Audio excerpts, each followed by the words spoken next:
जय श्री राम दोस्तों।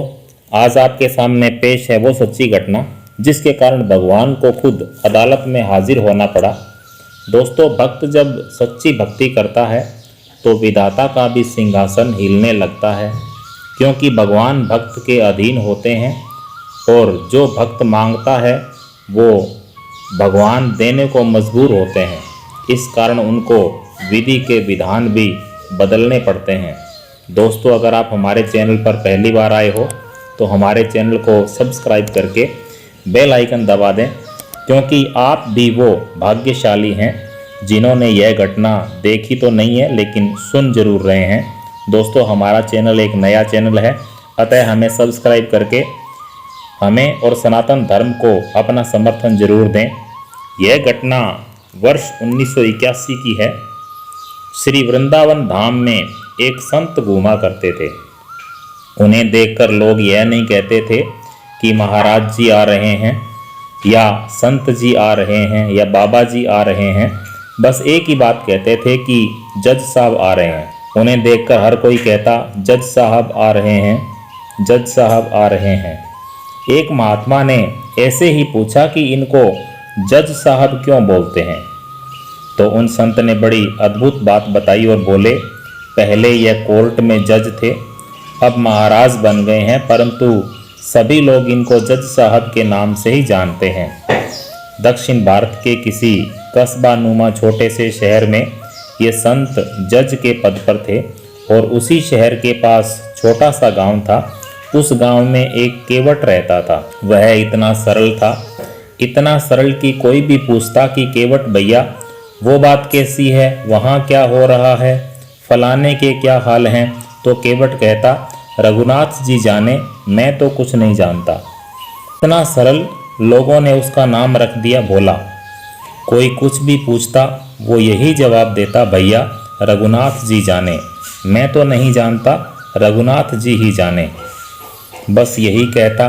केवट के एक बेटी थी और दो बेटे थे।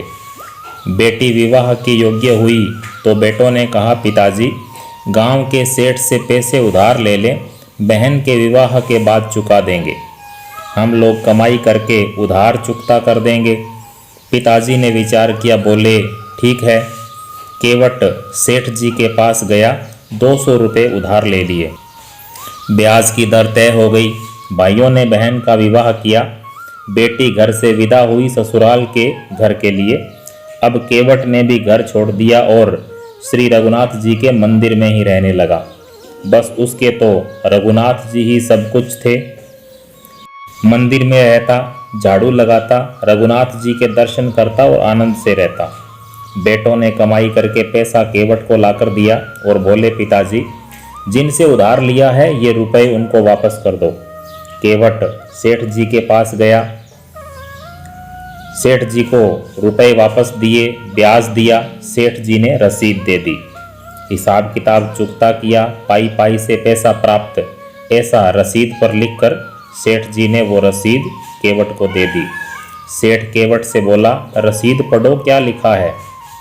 केवट बोला, मैं कुछ नहीं जानता, रघुनाथ जी ही जाने। सेठ के मन में पाप आ गया। बोला, यह रसीद हमें दे दो, यह कागज़ हमें दे दो और पानी ले आओ। वह पानी लेने गया। सेठ ने कागज़ बदल दिया और दूसरे कागज़ पर ऐसे ही कुछ लिख कर दे दिया। जो कागज़ लेकर आया उसमें ऐसे ही कुछ लिखा था।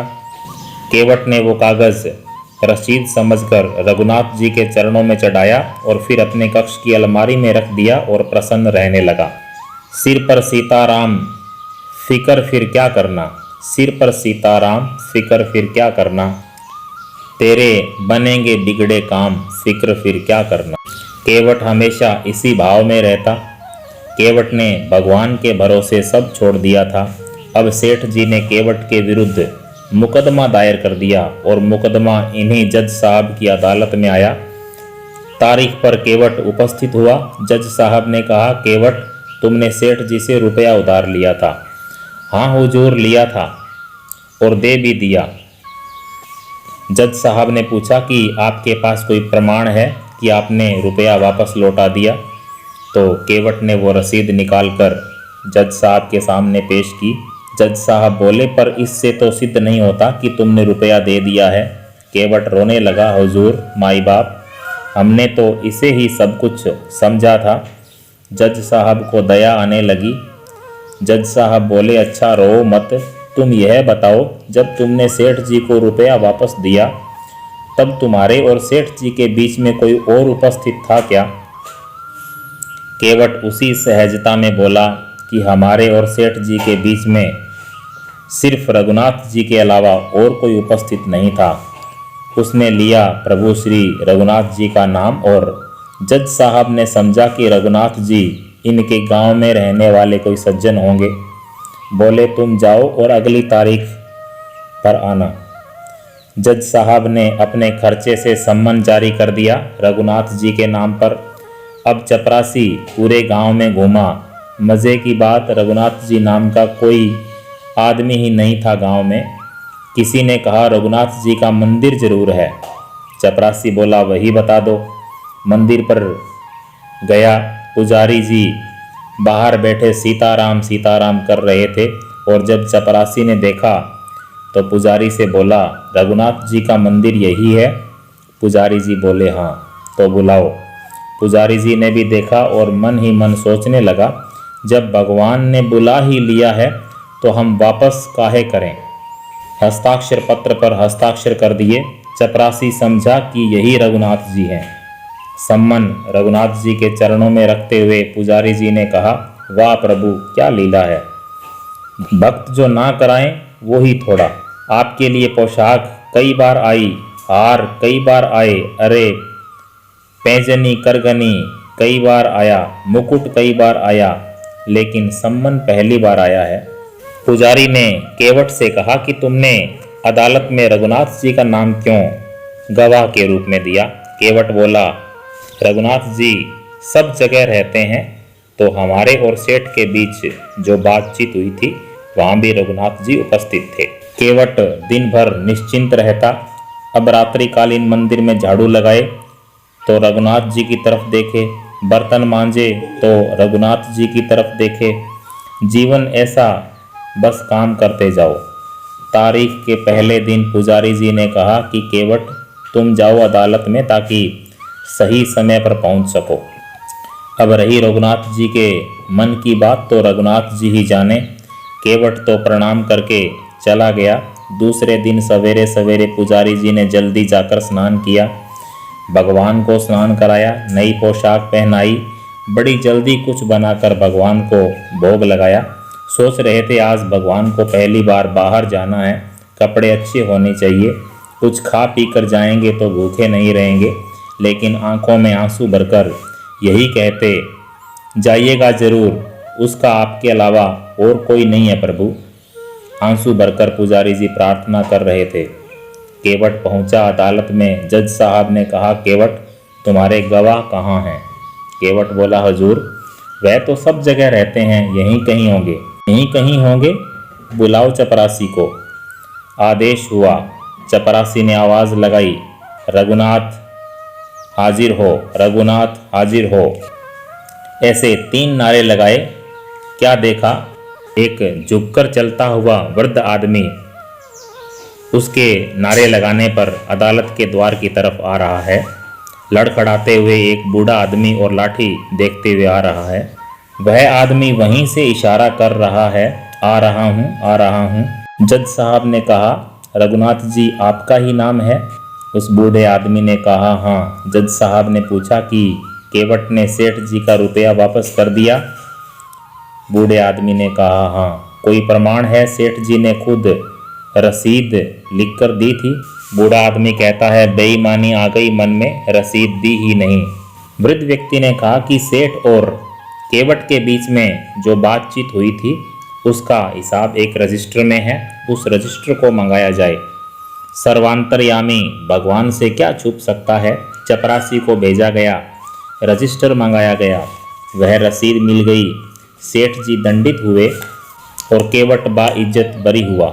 गवाह महाराज तो चले ही गए थे। जज साहब ने केवट को अपने कक्ष में बुलाया और केवट से कहा कि केवट, आपसे एक बात पूछूं? केवट ने कहा, हाँ हुजूर पूछिए। जज ने पूछा कि आपके रघुनाथ जी कहाँ रहते हैं। केवट ने कहा, हजूर जहाँ हम रहते हैं वहीं हमारे रघुनाथ जी रहते हैं। जज ने पूछा कि तो तुम कहाँ रहते हो। तो केवट बोला कि जहाँ रघुनाथ जी रहते हैं वहीं मैं रहता हूँ।